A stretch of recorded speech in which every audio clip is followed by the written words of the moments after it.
ভাই মাহির আব্বা আমার কিছু করবে না তো? ওকে দেখলে ওখান থেকে কেটে পড়বি।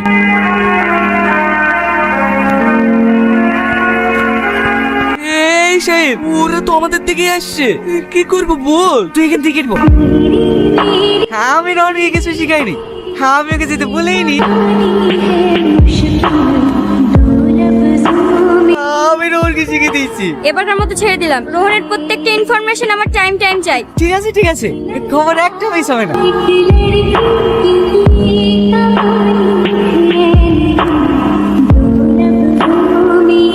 এবার এখান থেকে উঠলে সোজা উপরে পাঠিয়ে দেবো।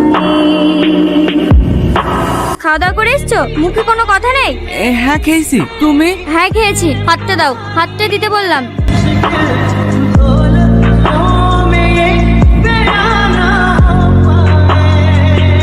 এটা আমার নাম্বার, রাতে কল দিও।